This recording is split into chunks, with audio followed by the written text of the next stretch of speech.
Join me on this journey today as we uncover the secrets and steps to becoming a successful fabric designer. I am so thrilled to share my experience, and whether you're just starting out or maybe you are already a little bit more experienced, I will do my best to include tips and tricks that will help you along the way to becoming a professional textile or fabric designer. So let's hop right in. My name is Oksancia. I have been a textile designer for over 16 years now, and I am a founder of Oksancia Textile Design Studio, as well as a textile design online school with over 3,000 students by now. And I started out with no formal arts or design education.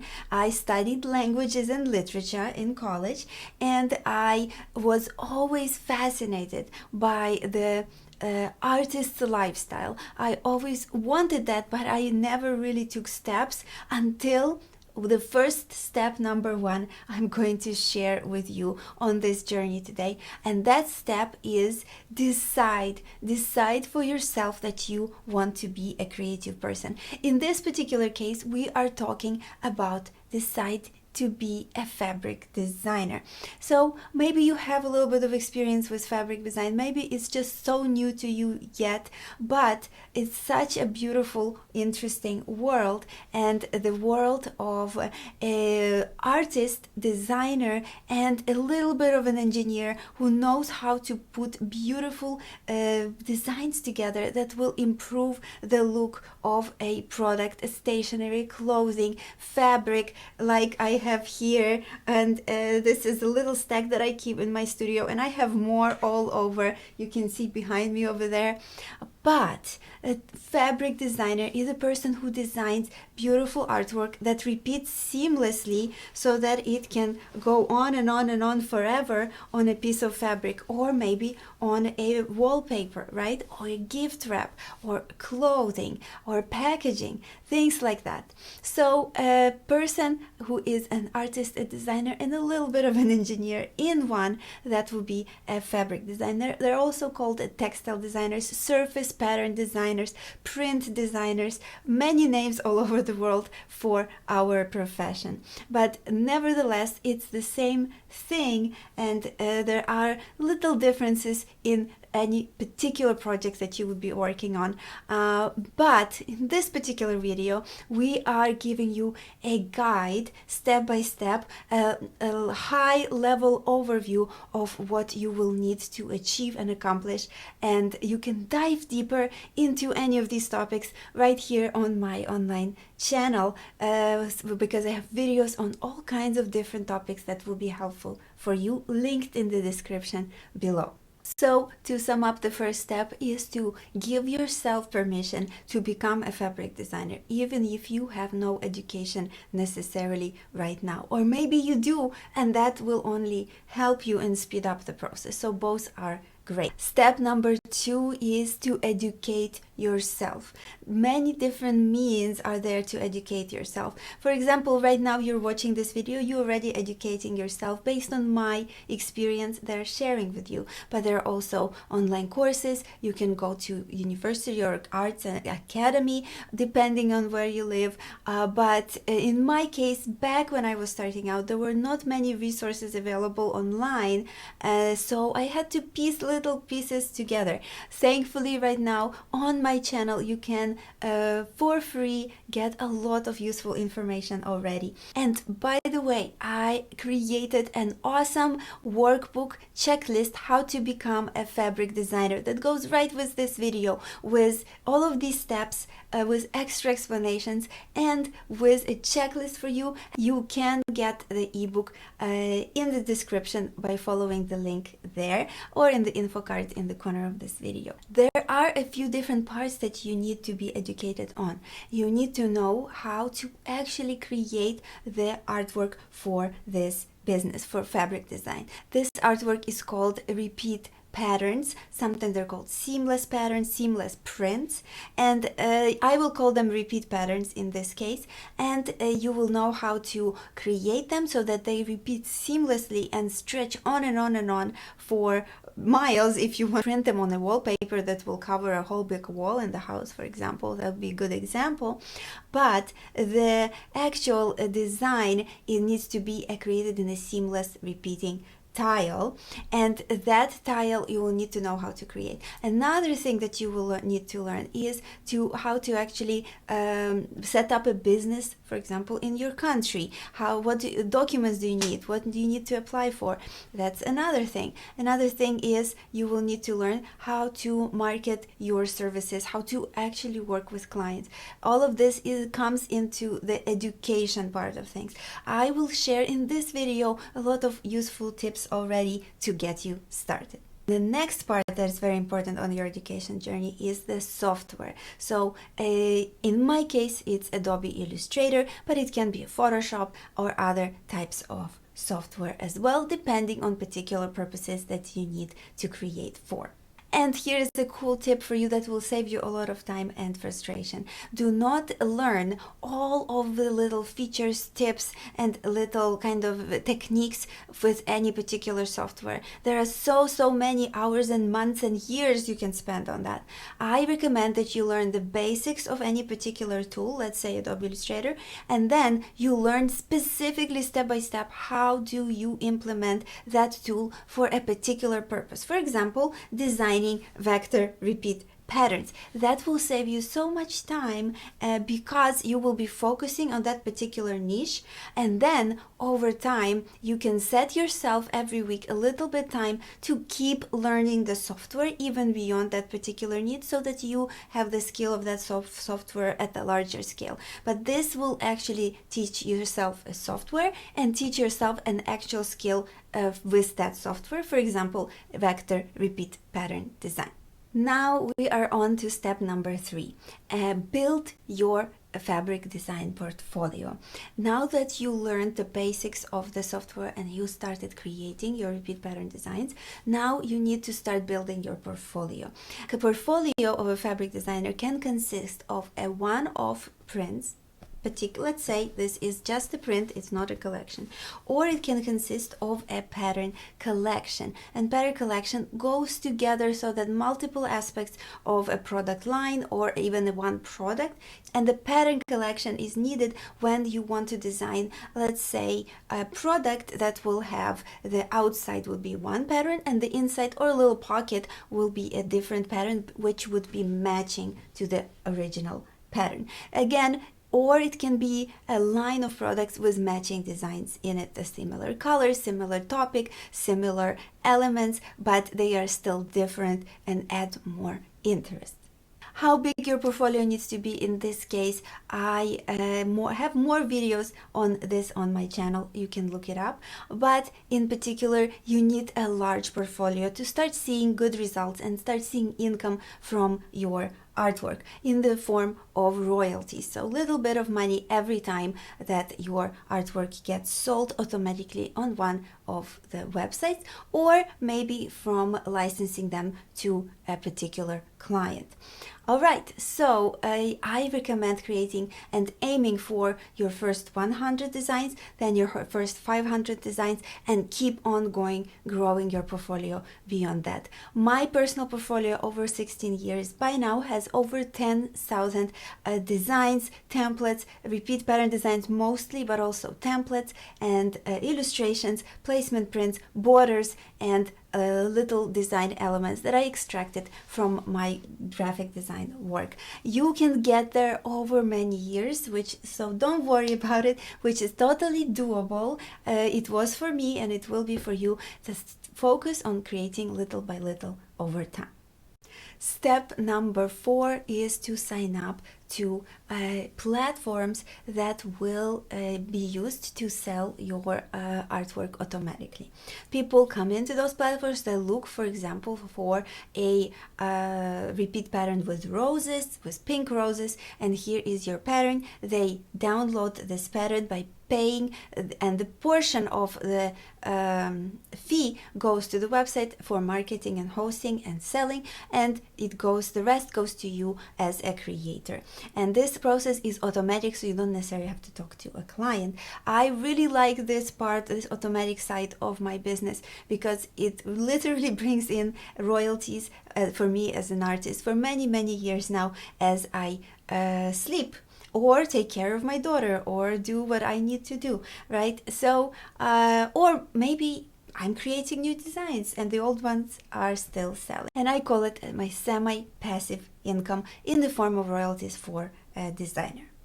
Which platforms do I recommend for this particular purpose of selling your designs automatically? There are two types of platforms usually. One is called microstock websites, and the good representative here would be Adobe Stock, and it is free to sign up and sell your artwork on it, which is awesome.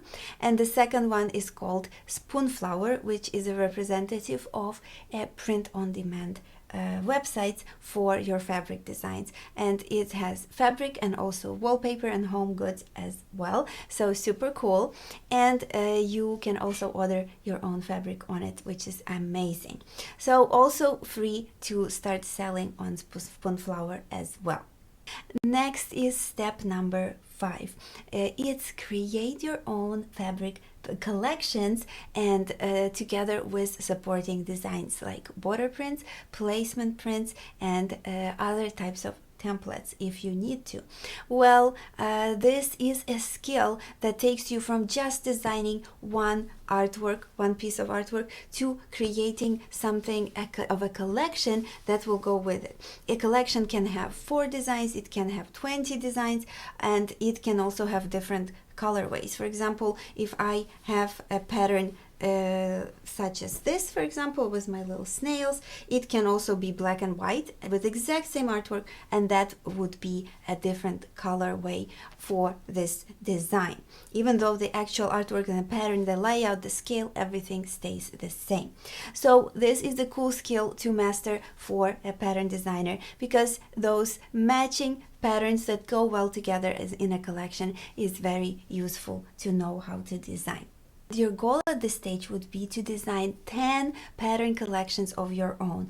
You get to decide how many patterns is in the collection. I like to give myself a goal of 10 patterns in each collection, and a good match of more of a main patterns with more colors and details, such as, for example, this one, and maybe a pattern with only little flowers and little branches that are like a filler elements, will go nicely with, let's say, a pink background to go with this. So again, you can create those main patterns and those matching simpler patterns that will complement the main pattern, and put them together in a pattern collection. Now you create 10 pattern collections of those of your own, and also you can create a few colorways per pattern collection, and you can upload them for sale to print-on-demand websites, for example, to widen your portfolio and interesting options for your customers who purchase your fabric and products.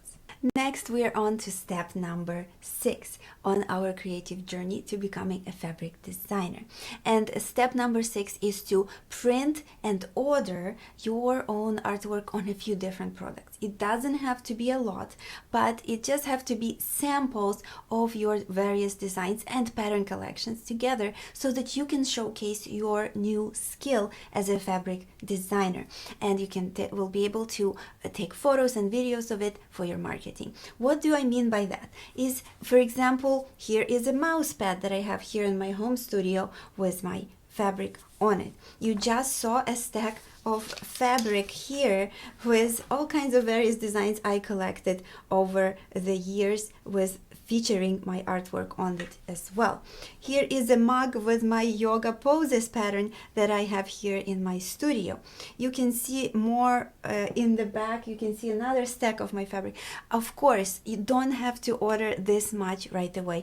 It may take you years to slowly build up your stash of things that you have featuring your artwork. Same as goes for client projects. Maybe they'll send you a sample of what you designed a product that features your artwork that you designed for them. And there are also these little fabric swatches that you can order very inexpensively, for example, on a service that I like to use called Spoonflower. Again, any of these companies that I recommend I'm not working for any of them. I am a separate business. I just am a long-term user and also an artist who license my work on these websites. But this little fabric that you can see here that I have also could be a great way to very inexpensively feature your and showcase your new artwork and designs. A cool tip here for this point is to save you some money. I want to advise you to design your patterns, save them and prepare them and kind of earmark them to order as these sample products for your business, but wait for a major sale. It can be Black Friday, it can be winter holidays, it can be any kind of sale that goes on in the major holiday time or something like that, and that could give you some advantage because you might get some good discounts, sometimes up to 30%, 40% off on these products. So if you want to save some money, this would be a good time to do it, but you don't have to. It's again optional. If you see a sale coming up, that might be a great time to order some of these sample products for your business. And that takes me to step number 7. And this step is taking photos and videos of your artwork and designs and fabric, right? Like I just explained, in a way that promotes your skills and your artwork that you have for licensing. And this is nothing that you need to hire a professional photographer. If you have a photographer friend, great, you can ask them for help. Otherwise, you can just take these photos with your phone as long as you have good quality light. And it can be just light from the window without direct sun falling on your artwork. And if you have during the day good light next to your window, set up a little table with simple white background or wooden background and just take some photos on clean background of your fabric. And if you want to add little interesting touches like pencils that match color, art supplies, maybe some spools of fabric or yarn or things like that, you can add that to add interest, but in general it is not necessary. You can start with simple shots of your fabric, and that will already promote you and showcase your skills and your actual artwork as a fabric designer.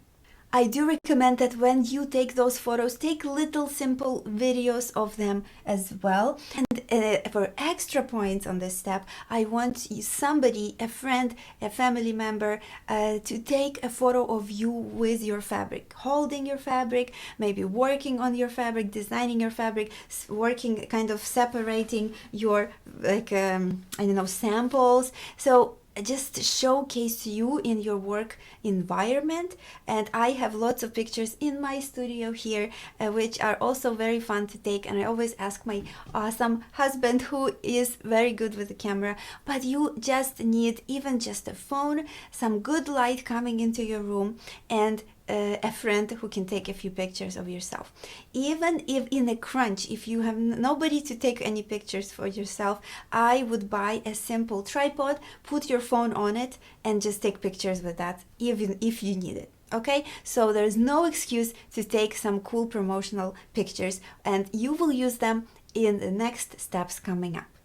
Step number 8 is to start posting your photos that you took and little videos that you took of your products in mixed up with the sketches that you're creating for your artwork. Like I have a little sketch here. It's actually a whole pack of my sketches that I have for my artwork with the final fabric just for this particular purpose that I'm explaining to you now. This is how I kind of store them and take pictures of them.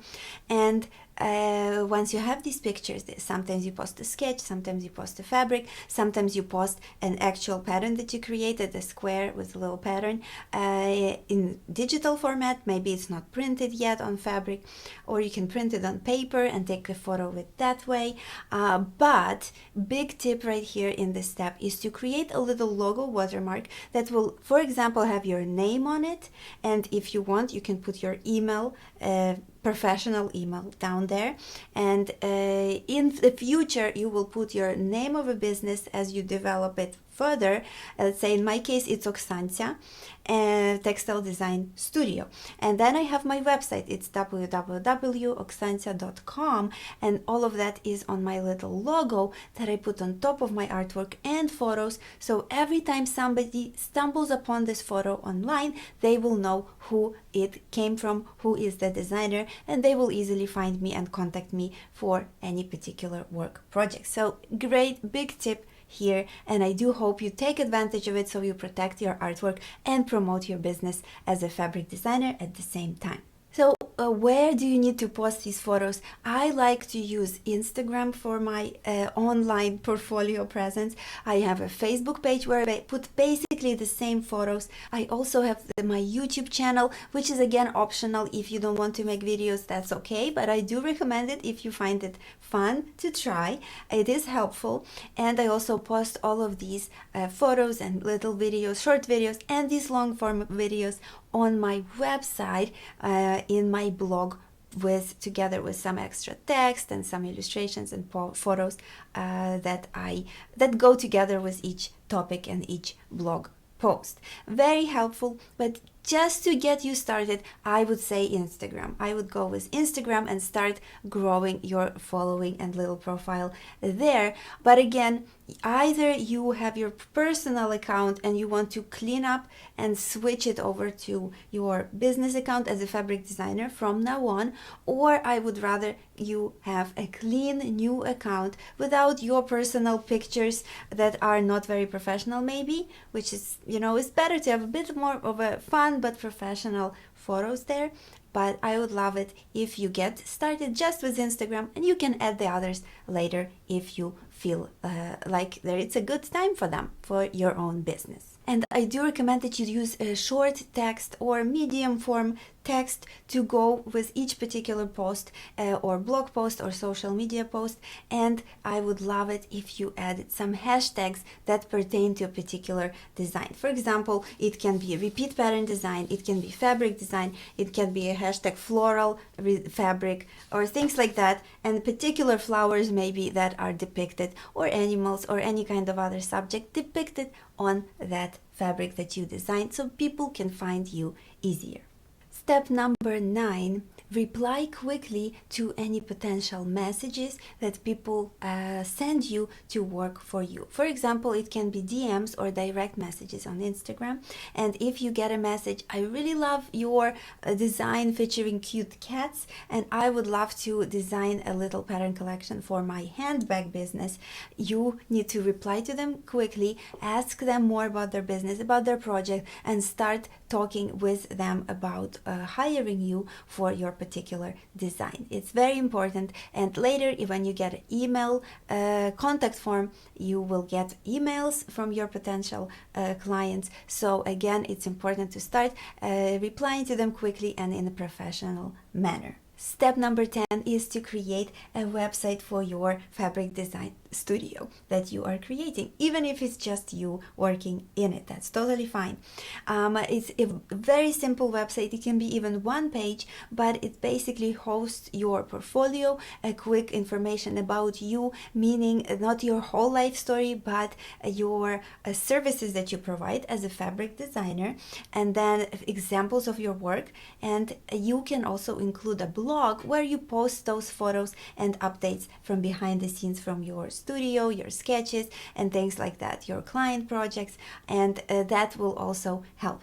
I love to have a separate page, but it can also be on one page, a contact form with the link to contact you on top, so that people can contact you quickly and easily and start a conversation about licensing your artwork or creating a new designs for their companies. Step 11, work on a first few client design projects. And of course that we all start with our very first client project. It is totally okay. And even if it didn't pay much in the beginning, it's still a project that you can showcase as an experience on your website, your social media, portfolio.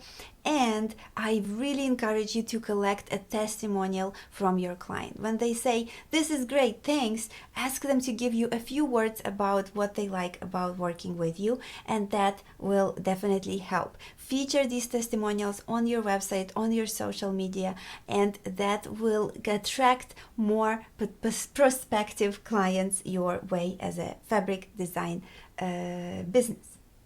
And this leads me to step number 12 on our creative journey today.